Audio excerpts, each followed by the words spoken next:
I am very unhappy. I don't like my doctor. I'm going to find another doctor. You see, my blood pressure is a bit high.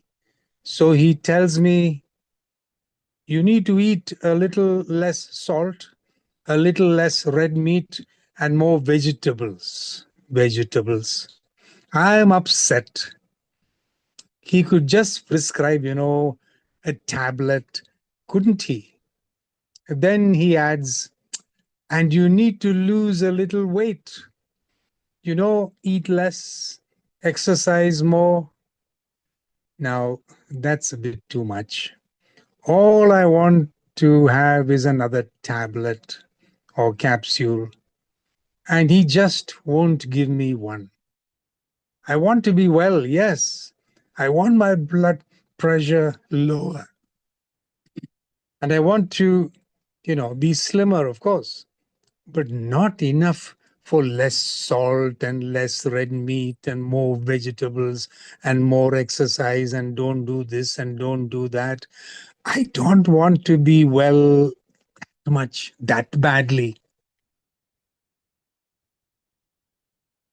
John chapter 5, in the very first verse, Jesus looks at this man who has been paralyzed for 38 years. And he asks him, do you want to be well? For 38 years, every day, this man hasn't walked. And Jesus asks him, do you want to get well? It sounds like a stupid question, but we know that Jesus never asks stupid questions. Study after study shows that 80% of our health problems are rooted in five, or shall we say, four behavioral issues. One, we eat too much. Two, we drink too much. Three, we don't exercise enough. Four, we don't handle stress well. Now let me ask the question again. Do you do you want to be well? Do you want it badly enough to eat less, drink less, exercise more, manage your stress more appropriately? Do you?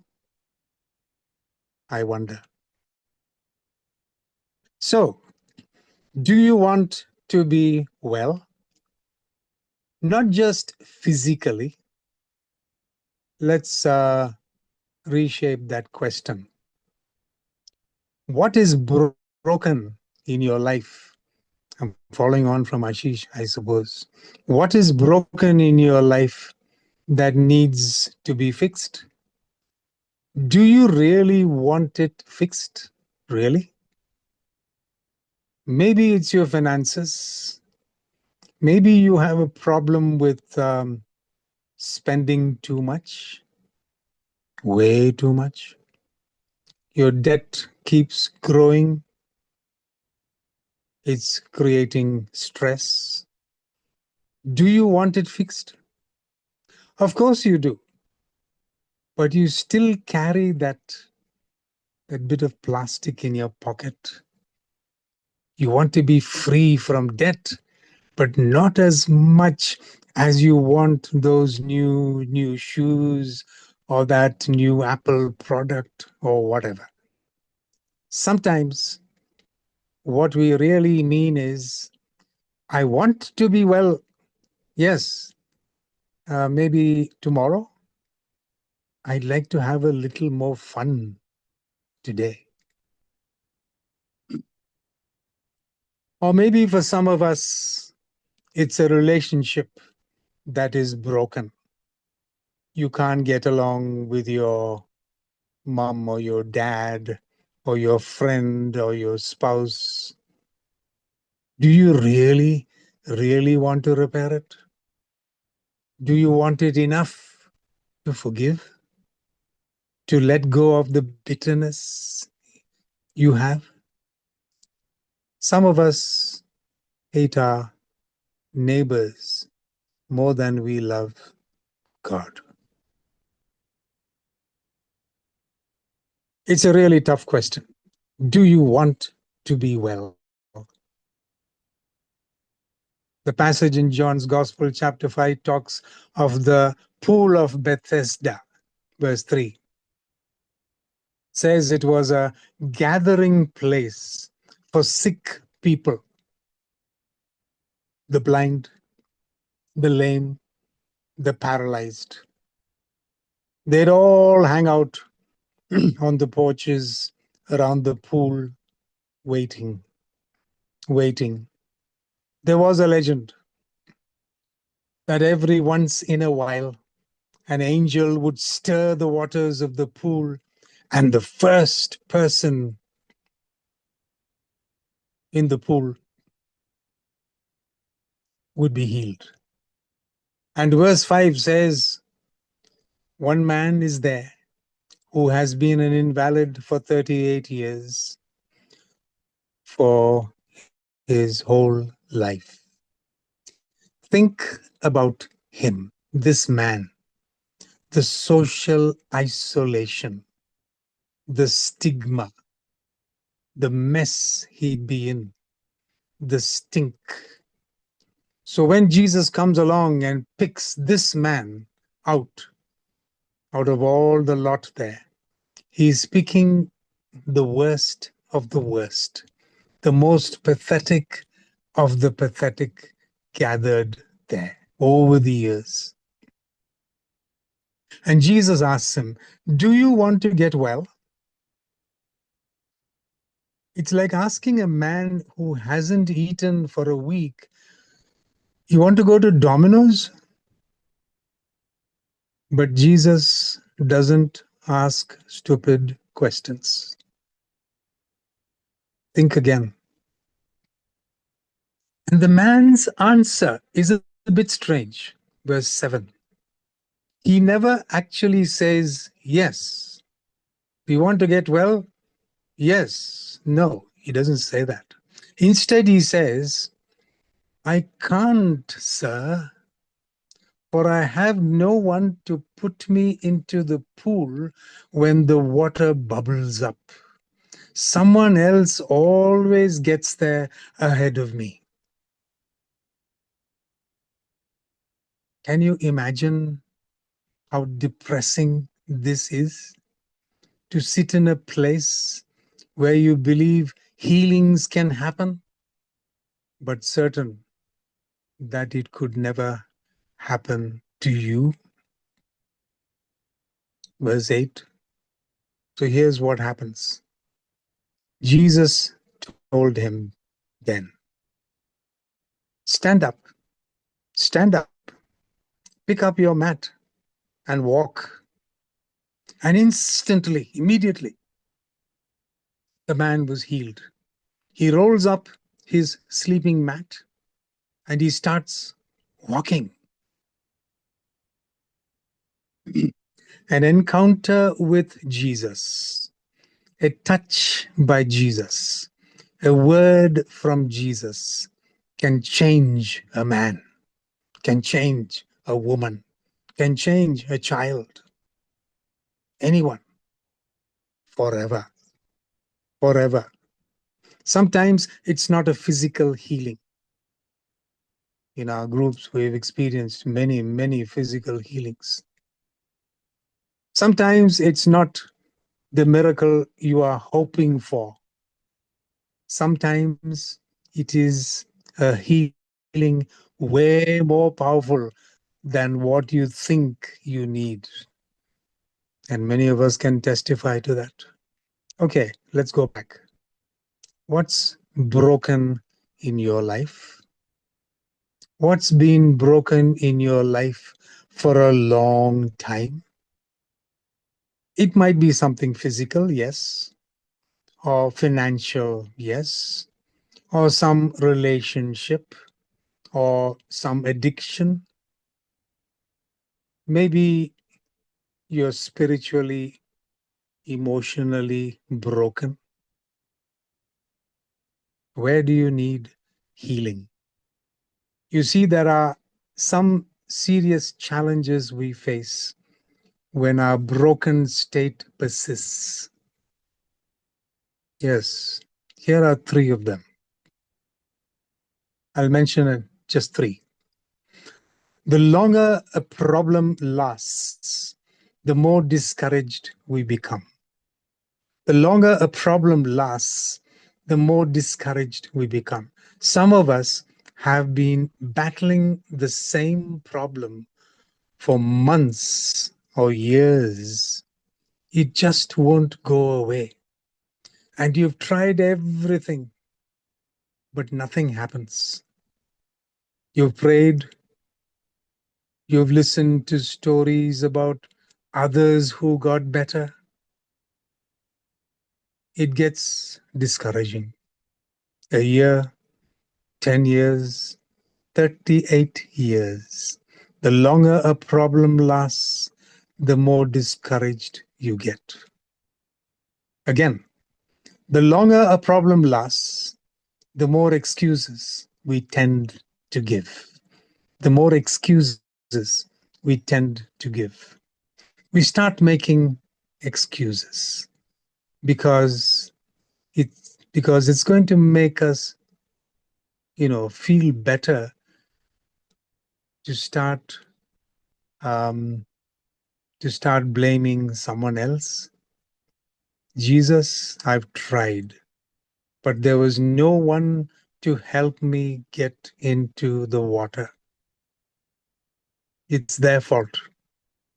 They're all selfish. You and I have made those excuses. I've tried. No one will help me. I've tried counseling. Didn't help. We even tried church. Didn't work. Even God. Even God won't listen. It's his fault. The longer a problem lasts, the more discouraged we are, the more discouraged we become. And the longer a problem lasts, the more excuses we tend to make. And the third challenge we face, the longer the problem lasts, the more we tend to compensate, to live with it, to accept it, to dumb down our lives. We just learn to just live with it, to treat it as normal.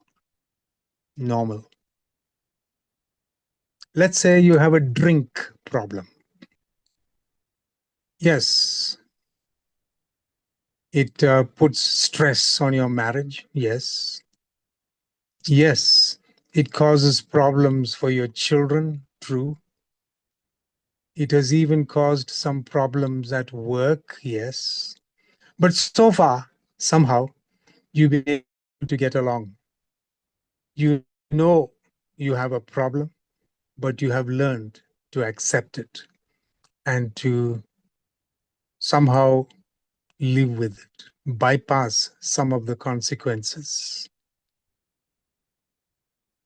You have even learned how to help people you love live with it, so called helping others. You have learned to exist in a dead marriage. You don't like it, but you have learned to accept it. It's just the way it is. So, what's the bottom line? The bottom line is you cannot change what you are willing to tolerate. You cannot change what you are willing to tolerate.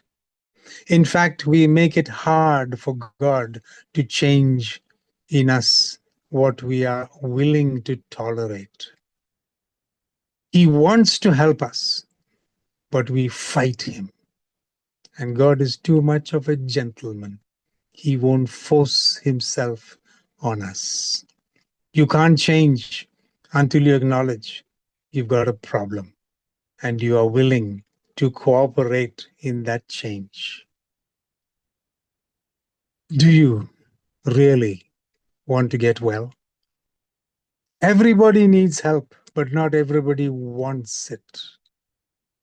After all, if God heals you, you might have to take some responsibility for yourself. Maybe even go out and get a job. Then you could help someone else who is broken. Yes, maybe some of us have become comfortable in our fallen state. You don't understand. I've been a cripple for 38 years. I don't like being sick, but I've learned to live with it. And you start to accept what is rather than believe what could be. You start to accept what is rather than trust in the fantastic things that God can do for you. Normally, until your desire becomes bigger than your disability, you won't be healed. Yes, you won't be healed. Before I finish, three things about the healing of this paralytic, this paralyzed man. Firstly, this man did not even ask to be healed. Do you notice that? He didn't even ask to be healed. If you let Jesus come close, if you let him come into your world, he will do things for you that you don't even ask for. Unbelievable, unimaginable. Secondly, this man does nothing to earn his healing, nothing to deserve it. He didn't even go looking for Jesus. Jesus heals the man because Jesus is good. Jesus is love. That's what we call grace. It's all a gift. It's all grace. And thirdly, and finally, notice that the healing didn't come the way the man thought it would. This man was counting on the water to heal him, counting on someone to lift him and put him in the water. If I could, if I could just get to the water. Some of us have been searching for relief, maybe in the wrong places. We are even searching for the wrong kind of healing. God's healing for your financial mess may not be by you winning the lottery, no, but by giving you the gift of contentment. Contentment. Jesus says, get up, take up your mat and walk. Just trust me. Just do what I ask you to do, no matter how hard it seems to you. Do you and I trust that God can truly fix what is broken in your life, in my life, in His way? Do you believe He has the capacity to change you? Are you willing to try to change? Or will you come to the end of this way saying, you want things to change, but still you refuse to get up, take up your mat, and walk? Maybe Jesus is saying to you, yes, to you, I don't want any more excuses. I want to see faith. I want you to trust me. Don't tell me what you can't do. Don't blame other people. Just trust me because I love you, because I want you free. On that day, only one needy person heard Jesus, And that question, do you want to be well? And Jesus healed that man. Today, today, you, yes, you are here. You heard the question. Maybe today is the day when you have that one moment in the presence of the Son of God, Jesus Christ, that will change everything for you. Do you want to be well? Thank you.